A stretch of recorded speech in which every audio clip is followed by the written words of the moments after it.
Hello and welcome, guys, and welcome to the next part of the audit marathon. And yes, I know your exams are round the corner, and I know you will be really busy with your schedule of studying and revising your syllabus. Guys, all the very best for your examination, and just a few days to go. So, I would just like to tell you that do not lose hope, be confident of whatever you've studied, and just revise your syllabus as much as you can because that is the key to success in your examination. Especially for the inter students, revision is the key to both theory and practical subjects.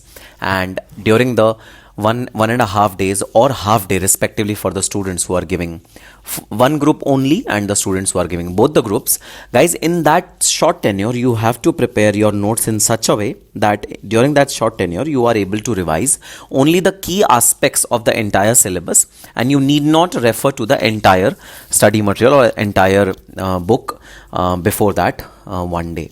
So yes, today we are going to start chapter number 5 of audit, and the chapter deals with two specific kinds of audit, which is one cost audit and second is secretarial audit. Guys, cost audit is the monopoly of CMAs, and CMAs are only authorized to do cost audit, and secretarial audit is the monopoly of company secretaries, and company secretaries are supposed to do secretarial audit. So these are kind of audits which are statutory audits, and they are statutorily to be done by the respective professionals. Guys, during start of our audit syllabus, I had told you that audit can be of various types, and whatever audit is there, its rules and its regulations govern what is to be done in that audit. So if there is an environment audit, then environment law will tell you what is to be done in that particular audit. So cost audit is a special kind of audit which relates only and only to the cost records, and cost records means, of course, cost sheet. We have made so many cost sheets in our costing syllabus. Guys, to audit that cost sheet is known as cost audit. So first of all, there should be a mandate in law to make cost sheet. So that mandate comes from section 148 subsection 1. This section does not relate to audit, but it relates to maintenance of cost records, because unless cost records are prepared, guys, cost audit cannot be done. So this section says that if your company is engaged in production of goods or providing services as may be prescribed, then the company has to prepare particulars related to utilization of material, labor and other item of cost, and it is nothing but cost sheet. So you in the cost sheet also you are giving the details of three things, primarily three things: material cost, labor cost and other item of cost, which are overheads. Provided that central government shall, before issuing such order in respect of any class of companies regulated under the special act, consult the regulatory body. So if this audit is being prescribed for companies which are formed under special act like RBI, like insurance companies, like banking companies, then the Companies Act, before prescribing such audit, should consult these companies, should consult the regulatory authorities which under which these companies are formed, and only then audit of these companies can be prescribed. Records are to be made by these companies in accordance with the law which is prescribed by the respective acts. So RBI law is governed under RBI Act, insurance companies are governed by Insurance Act, and banking companies are governed by Banking Act. Now, one very important thing which I want to highlight from this section is, guys, financial accounts, financial statements are required to be prepared by every company, be it banking, be it anyone, and there's no specific prescription for preparation of financial records. But for cost records, there is a special prescription, which is that a company which is engaged in production of such goods or providing such services, such is the prescription, guys. Over here, such is the prescription which is given by the law, and this prescription is to be used to know which companies are to be are required to maintain their cost records. So, sir, are there any companies in India which do not prepare cost records? Of course, yes. Answer is a big yes. There are companies which do not make cost records, and there are companies which do not even get their cost audit done because law doesn't prescribe those two things for them. So, sir, are there any companies in which financial records are not prepared? Are there any companies where statutory audit is not done? Answer is a big no. there is no company in which the financial records are not prepared, and there is no company in which financial audit is not done. Every company is required to prepare its financial records, and every company is required to get its financial audit done. So yes, subsection 2 talks of audit. Now we are concerned with cost audit, and subsection 2 says that if central government is of an opinion, then it may order audit of cost records of companies which are covered under subsection 1. Obviously guys, if you are not covered under subsection 1, which means that you are not required to prepare your cost records, obviously audit cannot be done for you. So if central government is of an opinion, central government will tell for which companies amongst the companies which are prescribed under subsection 1, which companies out of these companies are required to do their cost audit. So I'll give you an example. If 10,000 companies are required to prepare their cost records as per subsection 1, then lesser than 10,000 companies will be required to get their cost audit done. So the requirement of cost audit is that companies should fall under subsection 1, then the net worth and turnover should be above the limit, then only cost audit can be done for such companies. Guys, what is this net worth and turnover? This we'll be studying in the rules which are prescribed by the ministry for audit of cost records. And these rules, although in inter these rules are in a very small, concise, abridged manner, and mostly they do not even come in the examination, but in finals guys, you are going to read these rules in depth. So we are not bothered about finals. We are now currently in inter, and we need to clear our inter. So sir, please let's get on to the inter syllabus. All right guys, so subsection 3 deals with the audit. Who can do the audit? Audit is to be done by a cost accountant in practice who is appointed by board of director. He becomes the cost auditor. This is subsection 3. Provided that no person appointed under section 139 as an auditor. Guys, 139 is statutory auditor. So a statutory auditor cannot be a cost auditor. It has to be two different persons.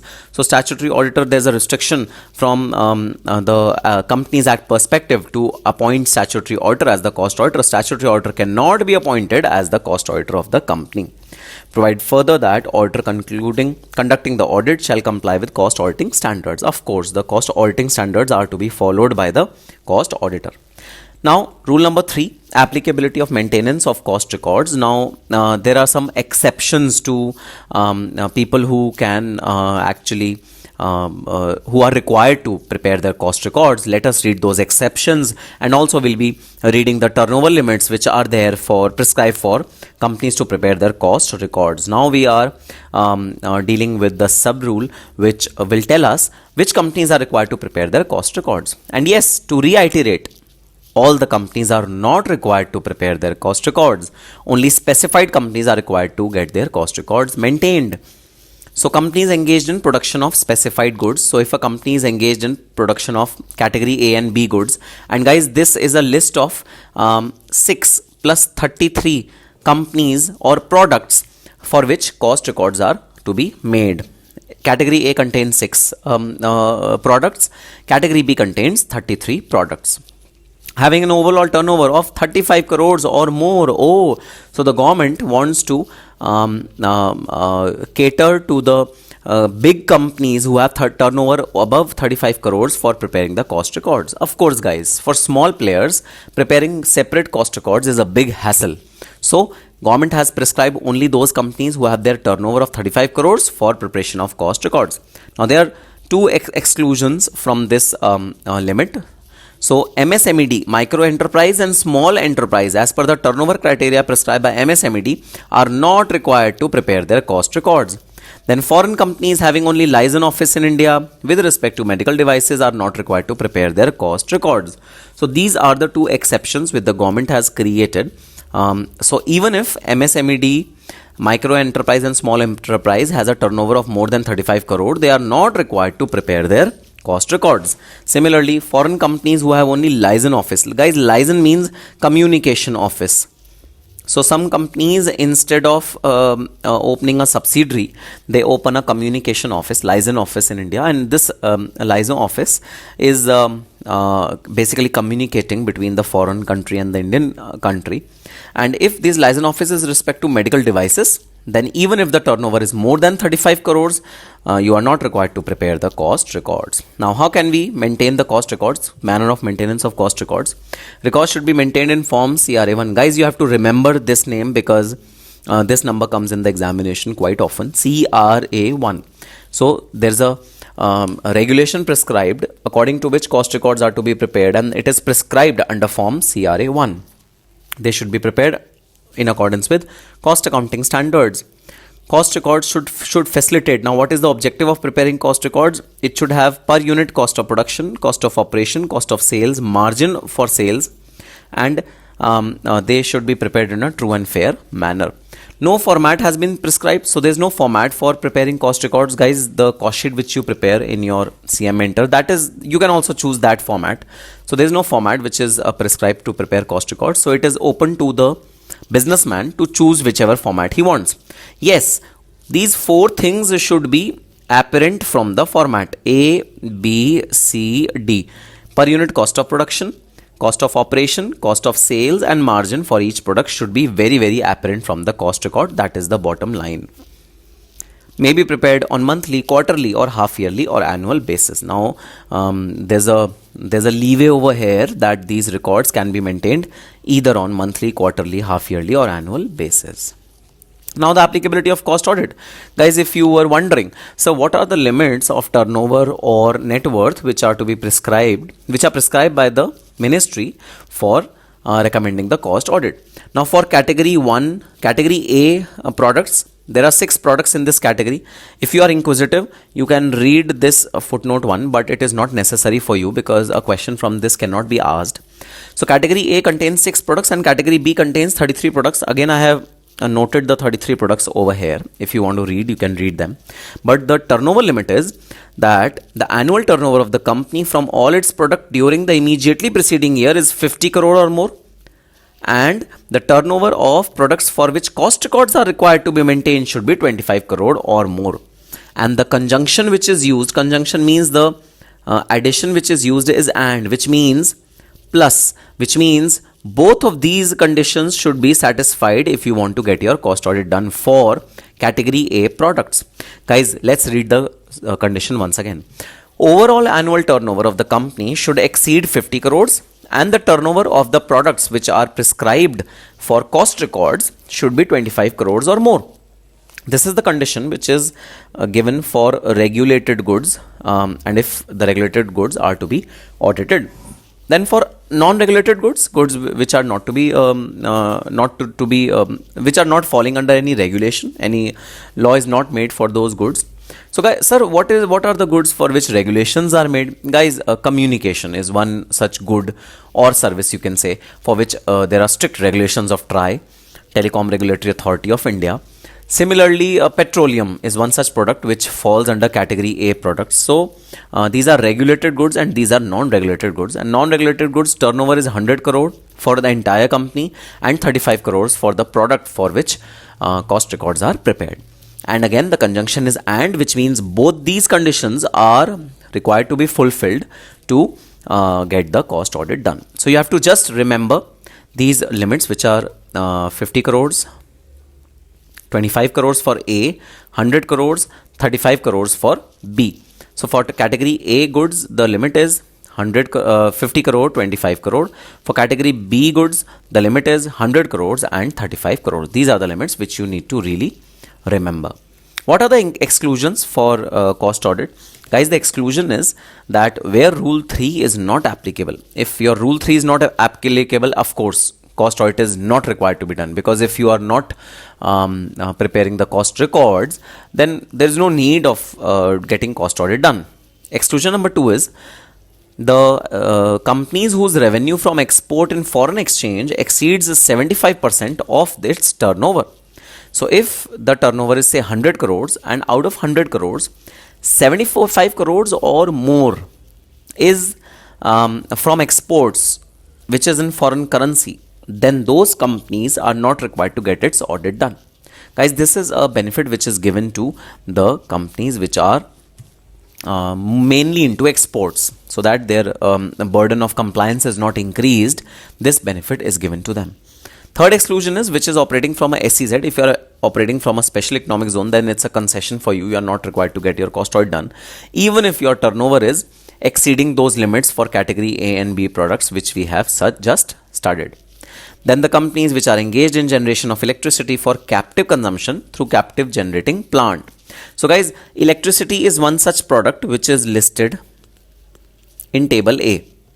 So if a company is generating electricity but it is consuming that electricity for captive consumption, which means it is consuming the electricity within its factory for its own production, then this production does not require audit. So this is the fourth exclusion.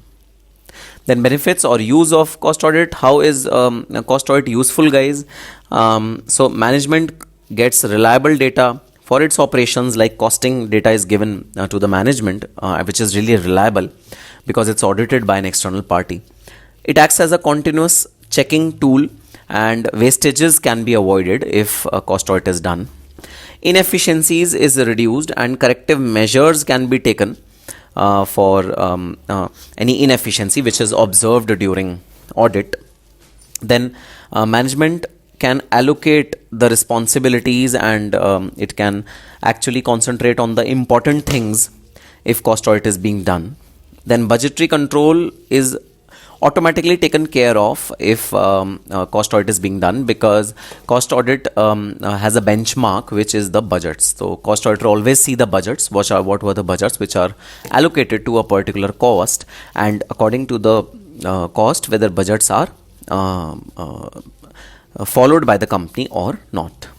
Reliable check on valuation of closing stock and work in progress. So cost auditor audits the work in progress and closing stock. And of course, last but not at all the least, frauds and errors are detected. Guys, errors are unintentional mistakes, and frauds are intentional mistakes. So that is the difference between errors and frauds. Usefulness to society. Now, how are these audits useful to society? Guys, first of all, right price fixation can be really done by a cost auditor. Why? Because obviously it is done by management, but it can be vetted by a cost auditor. Why? Because the company can show any cost to you, but the most reliable cost of the production is to be given to you by the cost auditor. Cost auditor will actually audit the cost and will ascertain whether the price is right or not. Then secondly, price increase by the industry is not allowed without proper justification. If the industry is increasing its prices, then a justification is to be given according to the cost of production to the consumers, and that justification is based on the cost audit. Cost audit is also useful for cost control, reduction and proper utilization of resources. Of course, cost audit is definitely beneficial for controlling the overall cost and cost reduction, proper utilization of resources. Shareholders are also benefited because when the purchases and utilization reports are maintained and records are maintained, then the auditor is able to secure data with respect to these expenses. Also, the valuation of closing stock and work in progress is also done, and it is checked by the cost auditor. So the shareholder is assured that the financials which are in front of him, or the profitability which is being shown to him, is actually reflected in the cost sheet as well. Then what is government's benefit in cost audit? Guys, any cost plus contract which is there, like Metro, Delhi Metro is being constructed, and sometimes these infrastructure projects are cost plus projects, which means that they will have a clause which says that cost plus 15% will be reimbursed to them. Now, cost is the deciding factor in these agreements, and cost is to be given by the cost auditor, and that cost is the most important cost. Cost audit helps in fixation of selling price. Selling price is fixed. Of course, it enables the government to focus its attention to inefficient units. It enables government to decide in favor of giving protection to certain industries. It facilitates settlement of trade dispute, and it promotes healthy competition among the industry. Now the question is, who can be a cost auditor? Guys, we have already studied that a cost accountant who is in practice can be a cost auditor. Then statutory auditor cannot be a cost auditor. Disqualifications for appointment as a cost auditor. Guys, we have studied disqualifications in chapter number 4, section 141. Those disqualifications are as it is, mutatis mutandis, which means as it is applicable on the cost auditors as well. So section 141 of the Companies Act, which we have studied in chapter number 4, you have to insert that particular concept over here. Now, how to appoint the cost auditor? Cost auditor is appointed by the board of directors. Now, please tell me if you remember who is responsible for appointing the statutory auditor. Yes, it is the shareholders. So, big difference between cost auditor's appointment and shareholders appointment. Sorry, statutory auditor's appointment. Guys, here it is board of directors and there it is shareholders of the company. Company to inform about such appointment to central government within period of 30 days of board meeting, or within a period of 180 days of commencement of financial year. So, the company has to inform about the appointment of the auditor to the central government within 30 days of the board meeting in which auditor is appointed, or within 180 days of commencement of the financial year, whichever is earlier. Now again, you have to definitely remember the form. The appointment form is form CRA 2. Then any casual vacancy in office of cost auditor, casual vacancy arises because of resignation of auditor or death of the auditor or removal of the auditor, shall be filled by the board of directors within 30 days of occurrence of such vacancy, and the company shall inform central government in form CRA 2 within 30 days of such appointment of the cost auditor. Rotation.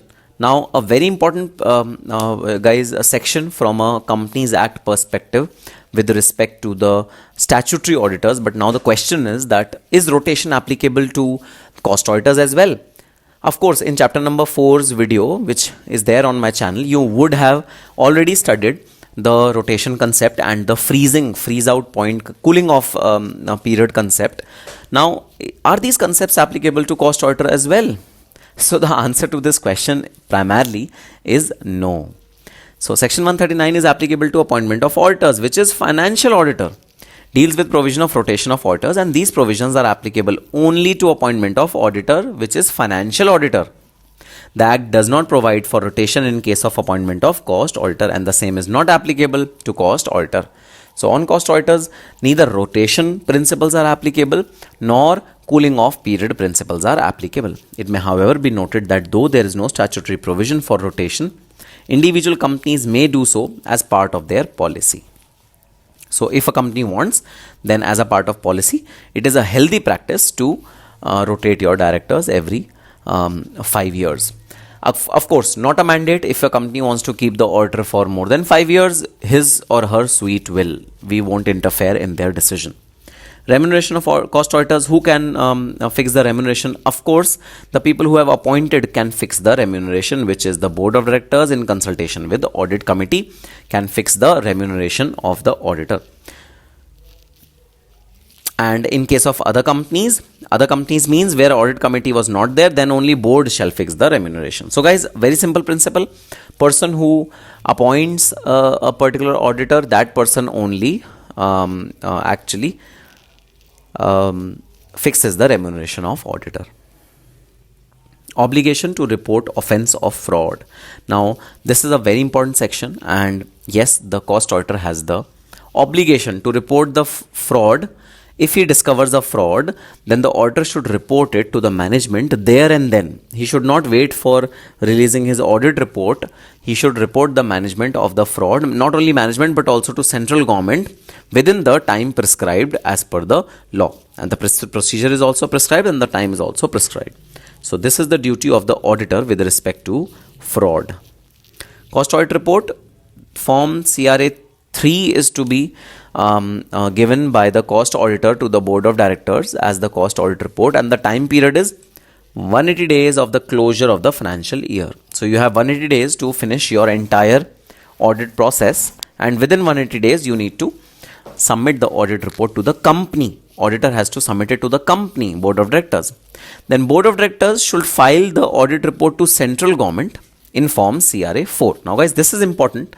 In statutory audit, the auditors give the report to the shareholders. However, in cost audit, the auditors give the report to the board of directors, and then board of directors file this report with the central government within 30 days of receipt of this report. Now next is the secretarial section, which is again devoted to company secretary position, and only a company secretary can perform a secretarial audit. So every listed company and a company belonging to other prescribed class of companies shall annex with its board report a secretarial audit report. So the applicability is on every listed company and the company which are prescribed. It shall be duty of the company to give all assistance and facilities to the company secretary in practice. So whatever is required to get the secretarial audit done, the company should do all those things and should provide all those facilities to the company secretary. Board of directors shall explain in full any qualification, observation or remarks made by the company secretary in practice in his report. So whatever remarks, whatever observations are made by the company secretary, the board of directors should give an explanation of those in his report.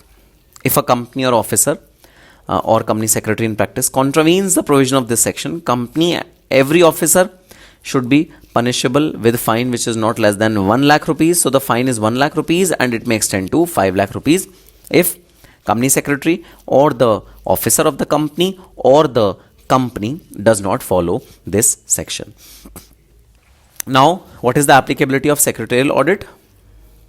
Which comes from this part, which are the prescribed companies. Guys, prescribed companies are every listed company, every public company having paid up share capital of 50 crores or more, every public company having a turnover of 250 crores or more. So, there's an or, conjunction is or. So, if any one of these two conditions are satisfied, then that company will be eligible for a secretarial audit. However, turnover means aggregate value of realization of amount made from sale. Of course, guys, this is the turnover definition which is given to you. What is the audit report? Secretarial audit report. Guys, secretarial audit report is required to be provided in the format prescribed under MR3 form. So again, you have to remember this form name. And how to appoint a secretarial auditor as per rule 8. Required to be appointed by means of a resolution passed in a duly convened board meeting. It is advisable for secretarial auditor to get letter of engagement from the company. Secretarial auditor should accept the letter of engagement. However, it is advisable that any change in secretarial audit during financial year is to be reported to the members in the board report. So yes, this was the brief section on secretarial audit. Yes, this chapter primarily focuses on cost audit, and secretarial audit is a small part of this particular chapter. So guys, I hope you will do these past examination questions yourself. And yes, you will revise 1 day or half day before the examination using these key points to remember section. And this section has been written very, very crisp in a brief form. Of course, in this chapter, I have given one more thing, guys, flow charts, which will aid you to revise or learn these processes of appointment of cost auditor pretty well. So yes, this was your chapter number 5. And now we are going to start chapter number 6. So let's revise chapter number 6, which is the reporting requirements under the Companies Act. Now guys, whatever we do in our audit, the ultimate output that we are going to give to the client, just like our product, will be our auditor's report. So our auditor's report has to be made in a absolutely perfect manner so that it actually calls out the opinion which we have formed, and it should also reflect the kind of work which we have done. So audit report forms the ultimate product of any audit, and the importance which is given to audit report is second to none in the audit process, because ultimately in the shareholders' hands only audit report goes. So let us now study the meaning and types of audit reports. So audit report is called as the ultimate and final product of every audit. Of course, this is the output of audit. If I have to say in costing terms, input is the hard work and the scrutiny which we do, and output is the audit report. A report is statement of collected and considered facts which gives clear and concise information to the persons who are not already in possession of full facts of subject matter of the report. And what is the subject matter of the report? It is an opinion on the financial statements of the company. This is the subject matter of the report. Now, how is the report to be drafted? What are the elements of the report? Guys, first of all, there has to be a title, and title is always the auditor's report. Or only auditor's report. It should be distinguished from other reports, for example, report of officer of entity, board of directors, etc. Second element is addressee. Who is the report addressed to? So whom are you obliged to report these findings? That is the second thing which we need to write in our auditor's report. And guys, remember the golden rule.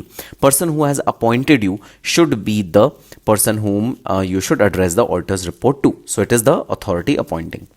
Then there is the opening paragraph. So you do not start with your opinion directly. You first of all make the readers of the audit report aware about the whereabouts of the audit report. So the starting happens with the entity's name, date and period of financial statements, responsibility of the entity's management towards preparation and maintenance of financial statements. So it starts with the name of the entity, and it starts with the responsibility of the entity's management to prepare and maintain financial statements. Scope paragraph, there is a scope paragraph which calls out what is the scope of that particular audit, and it enumerates that the audit has been done as per the auditing standards. Then the objective of audit was to obtain a reasonable assurance. Assurance means a guarantee, or assurance means confidence. So the purpose is to gain confidence whether the financial statements are free from material misstatement. The auditor's report should be described the audit as including examining on a test basis evidence to support amount and disclosures in the financial statements. A statement by auditor that the audit provides a reasonable basis for his opinion. So we always, guys, provide a reasonable basis, and we do not provide an absolute opinion. Our opinion is always reasonable and not absolute. Absolute means 100% correct. Absolute means 100% correct. And reasonable means high confidence of correctness, which means maybe 80% correct, maybe 70% correct, but not 100% correct. So we give a reasonable basis for our opinion. Now, what is the opinion paragraph? This is the finding paragraph in which we write that the financial statements, whether they give a true and fair view or not. And there's a difference between true and fair view and true and correct view. Date of the report. The date is the auditor's report is to be signed by the auditors, in which on the date when auditor finishes his audit work. So the date of audit report should be the date on which audit has been completed. So that should be the date of audit report. Date of audit report should not be earlier than date on which financial statements have been signed by the management. So management signs the financial statements first, and then the auditor signs the audit report. It can be on the same date though. So this can be on the same date as well. Any event occurring after the balance sheet date, after the date of audit report, is not the responsibility of the auditors.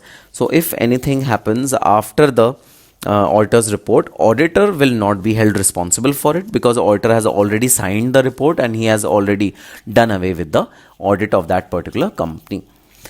Then place of signature. So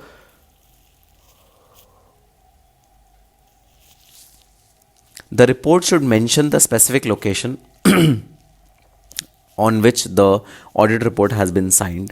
So guys, this particular thing has been specially inserted to avoid and to restrict the auditors from backdating their auditor's report. So what happens is that date of audit sometimes lapses. This used to happen in e-world. Now it's e-world. So in e-world you cannot do these things. But earlier what used to happen was that the auditor used to sign an auditor's report on a back date. So auditors used to sign it say on 2nd of October, auditor used to put the date of 25th of September. And if on 2nd of October auditor is flying to outside Delhi, then also the date of the auditor's report was Delhi. So sometimes, as on the date of the auditor's report, which is 25th September, the auditor can be outside Delhi. But since he is signing a backdated audit report, he might forget that where was he at that point in time when he was signing his report. So it's mandatory for you to put the place of the signature. On the next page, I've given a auditor's report, a sample auditor's report, which you can go through. And yes, it contains all those paragraphs which we have just discussed. Now, what is the significance of opening paragraph? Opening paragraph which tells you what is the scope of the audit and what is the liability of the auditor. What is the importance of that particular paragraph? Guys, that particular paragraph, first of all, identifies the financial statements, means which company's financial statements are we auditing and what is the period of audit. So those opening paragraphs tell us about these two things, which is very, very important. Date and period covered by the financial statements. Then it clarifies that preparation of accounts is responsibility of the management, whereas the responsibility of auditor is to express an opinion on the said accounts. So it also enumerates the restriction on the scope of the auditors. Then it also makes significant, so it communicates that preparation of financial statements require management to make significant accounting estimates. So management has made accounting estimates which are difficult to audit. This is also written in the opening paragraph. Now comes the scope paragraph where the auditor restricts his scope. So it informs the user about practices and procedures followed in conduct of audit. Then it also states that audit is being done in accordance with auditing standards. Test check basis of audit is highlighted in that scope because you cannot expect an auditor to check 100% of your financial accounts. Then you need to see and you need to be sure that reasonable assurance is provided. In the scope paragraph itself, it's written that we will provide reasonable assurance only. Now, what is the importance of audit report? Guys, audit report is the end product. It gives the auditor's opinion. It reflects the work done by the auditor. So the work done by the auditor is seen by no one. But if you want to show to the shareholders what kind of work have you done, you've done well, you've not done well, then it is reflected in the auditor's report. Then auditor's report is the instrument by which measures the auditor's responsibility. Then it is actually the real position of financial status of the company, and it is used by different people as reliable document. So guys, even Government of India treats the auditor's report as the most reliable document out of any other document which is prevalent. Now, what are the categories of auditor's report? What kind of auditor's report can you issue? Guys, there are only two kinds of audit report which you can issue. One is the unqualified report, second is modified report. So either you can say that yes, true and fair view is there in financial statements, or you can say no, or true and fair view is not there in the financial statements. So unqualified report, let's see what is unqualified report. This is the best a company can get, and this is actually the KRA, key responsibility area of all the CFOs in the country, that you have to get the auditor's report from the auditors without any qualification. This is the major task of CFO of any company in the entire country. So it gives a true and fair view. If it is an unqualified report, it is a clean report which indicates that GSP gap have been followed by the company, disclosures have been made appropriately, proper presentation has been made in the financial statements, and any change in the accounting principles has been properly disclosed. Then a clean report cannot be given in the case where there is a limitation on scope. So if the company restricts the scope of the auditor, so if the company says, okay, you audit the entire financials but the fixed assets, then you cannot give an unqualified opinion because you have only done half of the work. I agree, you have done it on the instruction of the management, but still you have done half of the work. So if there is a limitation on scope, you cannot give clean report, you have to give modified report, and you have to write therein that you have been restricted in your scope. Second, when there is a disagreement with management, if the management tells something else, and if you are of some other position, then you have to issue a modified report. Only you cannot issue a clean report. Obviously, guys.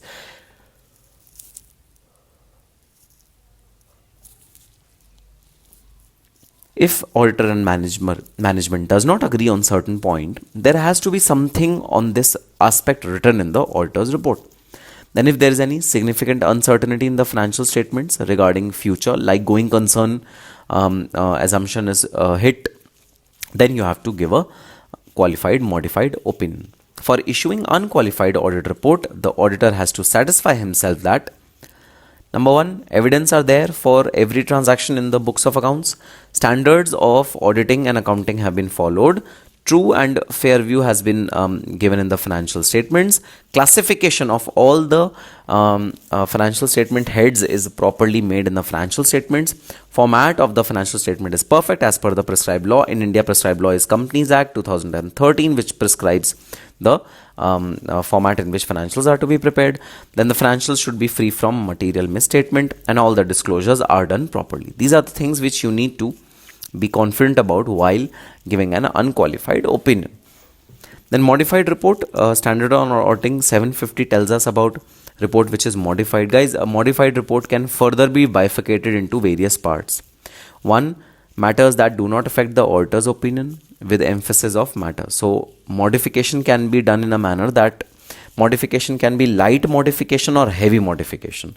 So light modification means there are small things which are there in the financial statements, but they do not affect the auditor's opinion. Auditor's report opinion is true and fair. Then you give emphasis of matter. You do not qualify your report. Qualification means you are giving a negative opinion. Then matters that do affect the auditor's opinion. If the matters affect the auditor's opinion, then you have three options. You can give a qualified opinion, you can give a disclaimer of opinion, and you can give an adverse opinion. I'll tell you which situation demands giving which kind of audit report, that I'll tell you in a short while. Before that, I'll take you to a table, and that table will be able to assist you in telling which audit report is to be issued in which situation. So guys, this is the table which is there in your book as well. Summary chart on types of audit report. Now if there is an unqualified report is one, and these are all modified reports. These are also modified reports. Okay, so unqualified, you've already seen true and fair view is there in unqualified. Issues are there in current financial statements? No. Issues are there in future financial statements? No. Then you give a unqualified report. But what is emphasis of matter? True and fair view is there. Okay. Issues are there in current financials? No. Issues are there in future financials? Then you give emphasis of matter. So if you see this, the matter does not affect the current financials, but they affect the future financials. That is why you are giving an emphasis of matter, because you are telling the shareholders that this year is okay, but let me emphasize you on an event which is happening in the next year, which will hamper the business of the organization. Then a qualified report, which gives a true and fair view, but there are issues in the current financial statements which are not pervasive. Pervasive means which exist everywhere substantially. This is known as pervasive. So if the problems or the issues in the current financial statements are pervasive means they exist in almost all the account heads, then you give a qualified opinion. And is there a issue with future also? There can be an issue with future. There cannot be an issue with future. That can happen in both the situation. Then the adverse report. In adverse report, guys, our opinion is hit. In first three, our opinion was not hit. In this part or in this type, our opinion is hit badly by a adverse finding which we have from the audit, and we are trying to disclose this audit problem with the shareholders, and issues are there in the current financial statement. Yes, and they are pervasive. Pervasive means they are of very big size. And issues are there in future period, but they do not impact current financial. This can or cannot be there. Examples of future issues are going concern, significant uncertainty due to probable future event. Like guys, if we are sure that penalty is going to be imposed on the company in the next year pursuant to an order, then we are pretty sure that there's significant uncertainty in future, and these are types of future issues. Now reports without opinion. If I don't want to express any opinion, and for a reason that I have not been given the sufficient documentation, I have not been given sufficient paperwork by the management substantiating evidence, I have not been given any of these by the management, then I will give a disclaimer. Disclaimer means I have not expressed an opinion because I have not been given all the items of financial statements. So sir, what is a disclaimer? Disclaimer means that auditor is unable to express any opinion. And piecemeal opinion means the auditor is unable to express opinion on certain parts of the financial statements and not all the parts. So full disclaimer is given when all the parts of financial statements are faulty, are not given to the auditors, and piecemeal disclaimer is given when only part of the financial statements are not up to the mark or are not given to the auditors. Audit reports specified in serial number 2 and 26 are known as modified opinion or modified report. So guys, this table will really help you in learning the different types of audit report in very short span of time. And yes, you can easily differentiate between two types of audit report using this particular table. Now let us come on to the types of audit report, and we've already studied emphasis of matter, qualified report. We've already studied features of qualified report. Now guys, first and foremost feature, it should be clear. The auditor's comment should be clear. Auditor's qualification should be very clear. All the explanations are to be received from the management for the audit report. Quantification of qualification. If the auditor is giving any qualification, then he has to quantify the qualification in money terms, which means that he has to tell what is the impact of this qualification on the profits of the company. So quantification is really important. Placement. The qualification should be there in the auditor's report always. Sometimes what management would do is management would ask you to put the qualification on the notes to accounts. Guys, that is not the place to put the qualification. The qualification has to come in the auditor's report because it is auditor's opinion about the qualification. Subject to words. So while giving any qualification always starts with subject to. Subject to means although the financial statements show a true and fair view, subject to the following things. Subject to means you are creating an exception to the common rule. So subject to qualifications are always started with subject to words. Then if there is any violation of law, then it should be brought to the notice of the shareholders by qualifying the report. Notes report relationship. Where notes of qualificatory nature appear in the accounts, auditor should state all qualifications independently in their report so that users can assess significance of these qualifications. So guys, a simple thing which is described in this particular part is that even if you are giving some information in notes to accounts and not in auditor's report, then auditor's report can always direct or refer to that note if it is significant enough. So you have to see whether auditor's report gets a linkage with the notes to accounts, because it's really important that auditor's report should contain at least the linkage to all the qualifications mentioned in the notes to accounts. Then a final point, guys, before issuing the report, final report, you should always issue the report to the company, and the company should give a go ahead on the report, or at least he should be given an opportunity of being heard for the report, and then you should issue the report. It is a bad practice to issue a audit report without consulting the management of the company. Then what is adverse report? We have already studied. What is disclaimer of opinion? We have already studied. What is piecemeal opinion? We have already studied. And you can just read the details of these types of audit report, which are modified audit report. Okay. So the difference between qualified report, adverse report, clean report, qualified report, you will be able to appreciate it really simply because of the table which is made at the end of the chapter. Okay. Now, we always use one phrase, guys, in our audit report, which is to the best of our knowledge and belief. So this phrase means that the auditor is not a investigating authority that he will dig out the files from the Elmira of the CFO of the company. Auditor will rely on whatever management gives to the auditor and whatever information is given by the management to the auditor. So if certain transaction which has happened in the company is not disclosed to the auditor, then auditor does not have any liability over that particular transaction. It is management's responsibility to give all the information to the auditors, and therefore auditors insert this particular line in every audit report. Now some people say that auditor is actually shrugging away his responsibility by adding these words and this phrase. Guys, that is not the case. Auditor is not shrugging away from his responsibility, not shying away from his responsibility by using these words. You should interpret these words in a broad manner.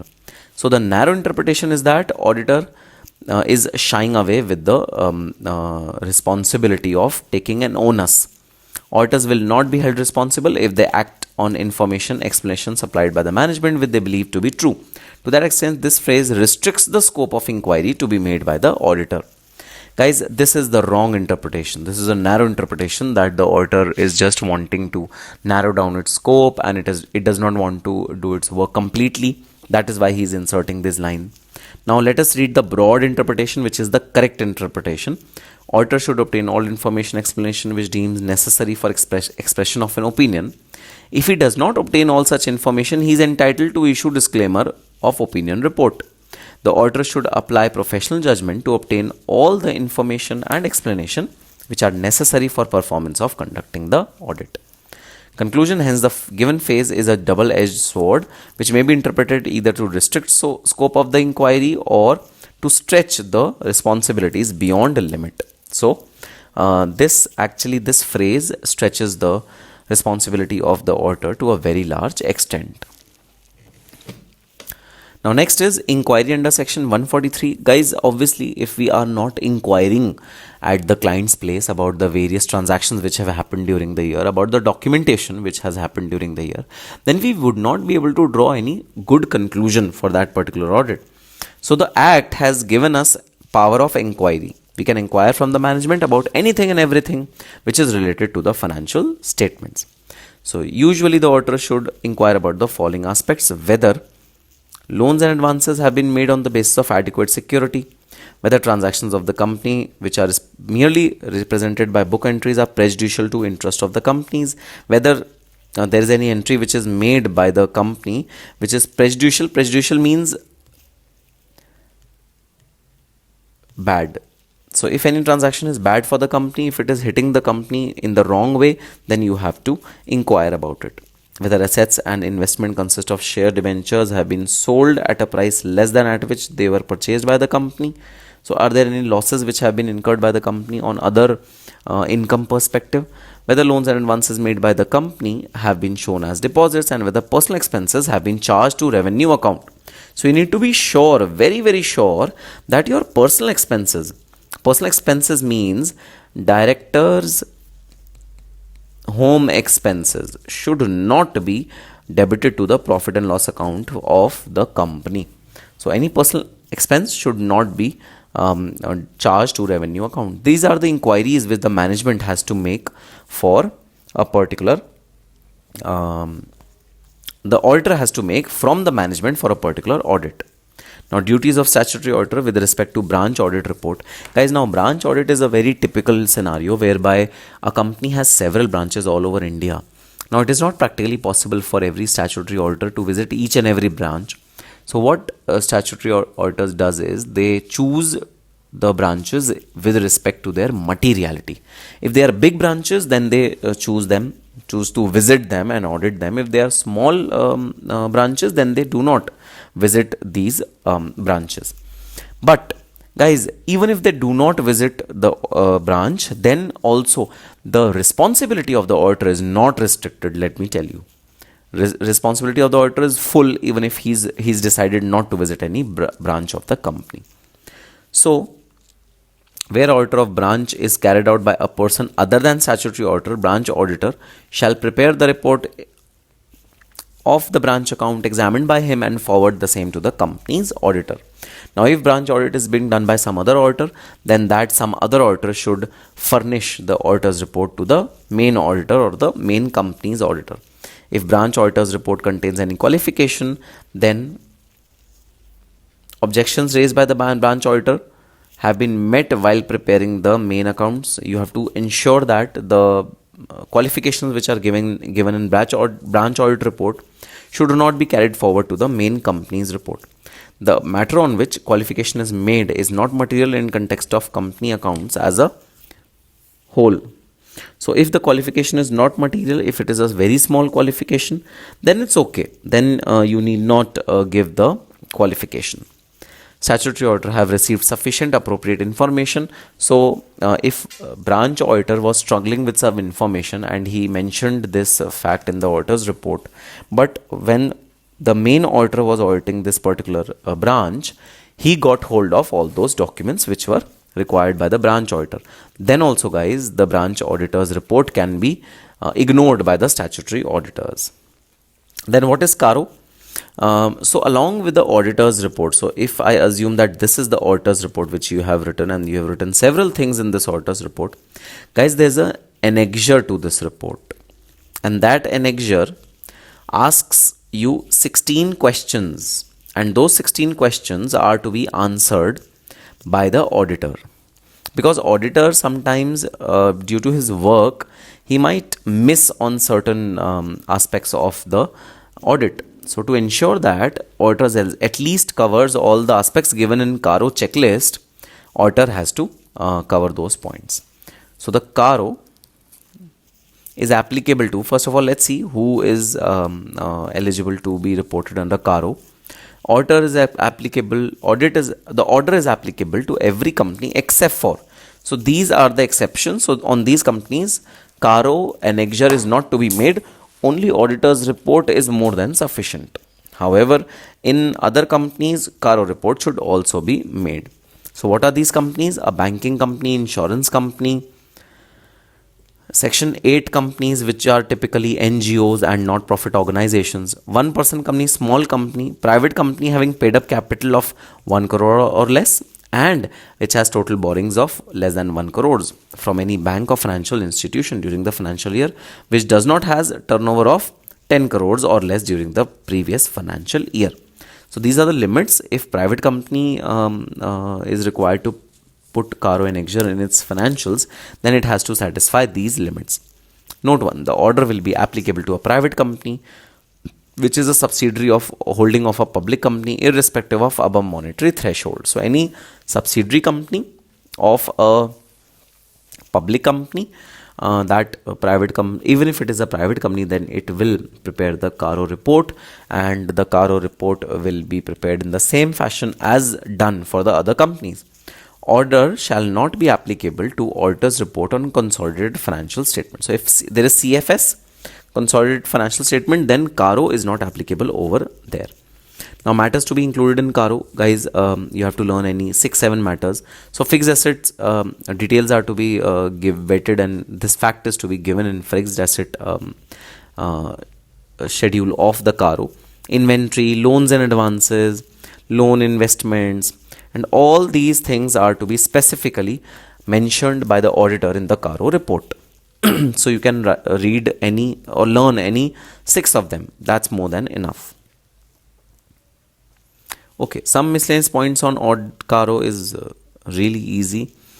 Now let me come on to a very important point, and which has not been recurring in the examination, but yes, if the auditor wants to make the audit paper a little tricky, then he would be lured to give such kind of topics. Now guys, let's see.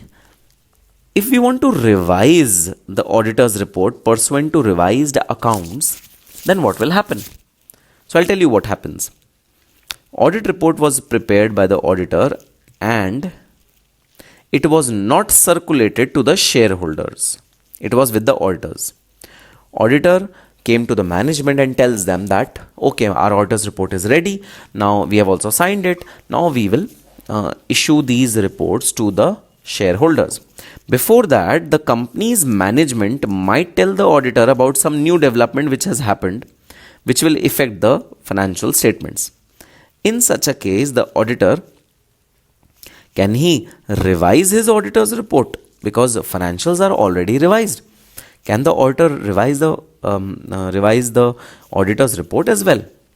Now the question is, yes, the statutory auditor can revise its report based on the amendment accounts, but the auditor has to take care of the following things. Number one, return. Ensure that all copies of original accounts and reports are returned.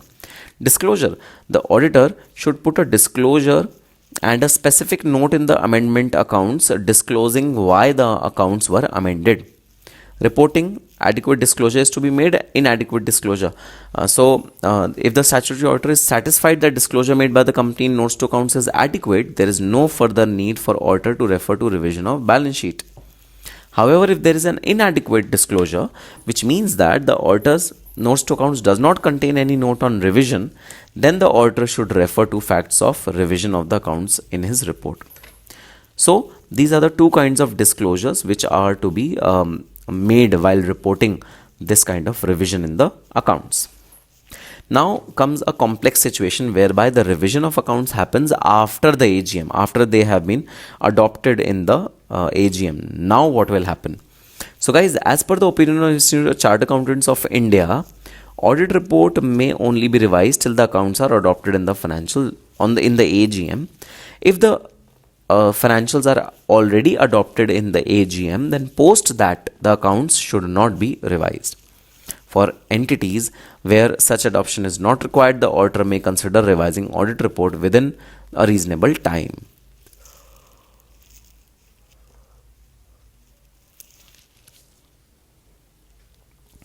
Okay, one important thing. If revision happens, then the auditor has to issue qualified opinion. There is no other alternative. Then auditor should revise the report and make it referenced to the earlier report. Then auditor should ensure that people are not relying on the earlier report and they are only reviewing or reading the new report. Then auditor has to take the following steps: notify the client, notify the regulatory authorities, make appropriate statement in AGM, and extreme situation, auditor may conclude withdrawal from the audit also. Okay, so the next topic is audit of abridged financial statements. Now please first understand what do you mean by abridged financial statements. So abridged financial statement means brief financial statements.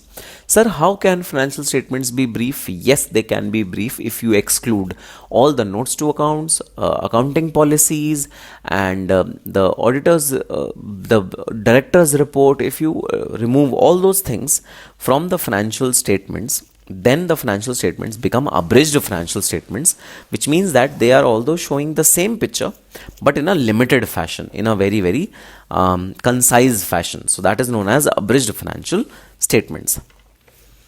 Now the auditor should ensure the following.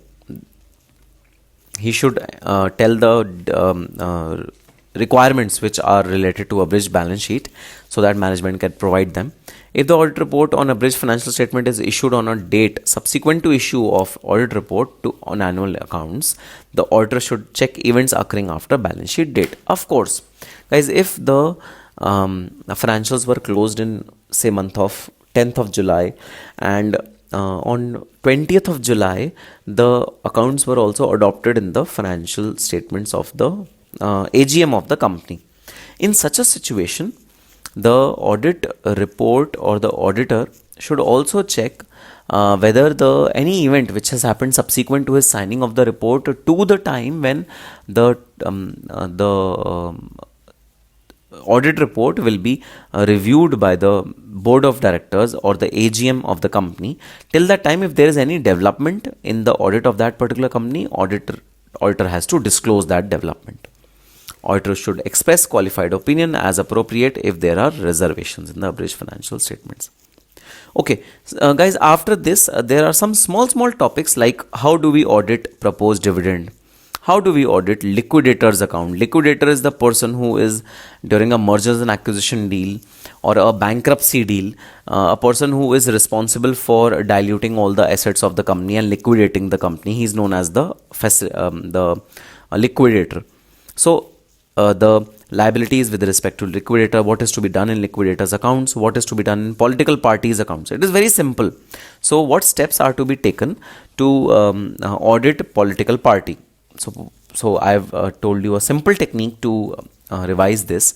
Just think about the incomes and expenses of a political party. Sir, political party income will be contribution which is made, which is received by them, donation which is received by them, any government subsidy which is received by them.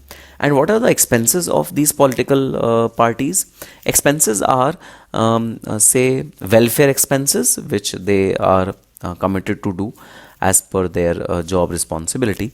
Then these parties also have expenses with respect to their day-to-day work, remuneration of the employees, advertisement. Then during election times, these party need money to publicize their candidates. So that these are the various contribution to the political party. Now, conditions for contribution to political party: board should pass a resolution. Aggregate of amount cannot be more than 7.5% of average net profits. You cannot, donate n number of money to political parties. Disclosure: every company should disclose in its P&L account the amount contributed by it during financial year to any political party. So if any political party contribution happens, then a disclosure is required to be made in the P&L account. Now, what is the auditor's duty? Guys, auditor's duty is to ascertain whether the political contribution has been made in excess of the limit prescribed. Limit is 7.5% of average profit. The contribution should not be more than that. Then adequate disclosures are there. Applicability of section 182. A certificate from board should be obtained by the auditor and report any instances of miscompliances. So these are the auditor's duty which is with respect to the political parties. Now, consolidated financial statements. Guys, what is consolidated financial statements? So if X is a company and A, B, C, D are subsidiaries of X, then what will happen is individual balance sheets of ABCD Limited and X Limited will be made, and one consolidated balance sheet will be made of all the company, which means a consolidated balance sheet of the group. So this is known as consolidated financial statements. And guys, the audit of consolidated financial statements are also almost similar to any other audit. So there's nothing different in CFS accounts. Just one thing which I would like to highlight over here is we need to be sure that all the subsidiaries, associates, joint ventures have been included in the consolidation purposes. Because if a small branch which is located at a nearby or at a distant place is ignored, then your entire balance sheet will show a wrong picture of the company. So CFS audit are to be carried out with great detail and great precision. Okay, so the next topic is audit report and audit certificate. Guys, there's a difference between audit report and audit certificate. And the difference is that in audit report, you just give a reasonable assurance, which means you are not giving 100% assurance. But in audit certificate, you give an absolute assurance. Sir, where do we use this and where do we use this? Guys, this is used as a statutory document and as a statutory report which is prescribed by Companies Act 2013. However, audit certificate is a agreement between auditor and the company, and auditor does whatever company asks the company to do. So if the company is asking for an absolute assurance that 100% of the transaction should be audited, then auditor has to compulsorily do it because the client has asked him to do it. So certificate involves 100% checking and audit report involves sampling, because we need to give a reasonable view, which means we need to give a 70% to 80% correctness view. Absolute, we need to give 100% of the assurance. So depending upon what comfort is required to be given by the auditor, the percentage of comfort changes, and thus the size of the samples changes. So you need to really be cautious about this particular topic, audit report and audit certificate, because it has been repeating in the exams quite often. And I have told you the broad difference between audit report and audit certificate. If you face any problem in any of these parts, please let me know. These are pretty straightforward parts and you will not face any problem in these parts. Alright, so that's all guys for chapter number 6. And chapter number 6, chapter number 5, chapter number 6 and 7, all three of them are important chapters because exam holds good weightage of these chapters. So yes, that's all for the audit marathon of this time, and all the very best and happy studying. For latest updates and information on entire CMA profession, just subscribe to our channel and don't forget to press the bell icon to get notification on the latest videos which are being uploaded on the channel. For products related to paper number 19, paper number 20 for final students and paper number 12 for intermediate students, log on to www.agrawallawhouse.com. It contains the compilation of handwritten notes, books, reference materials and video lectures of these 3 subjects. If you have any further query or you want to speak to me personally for any kind of counseling, you can call me at the number given on the screen.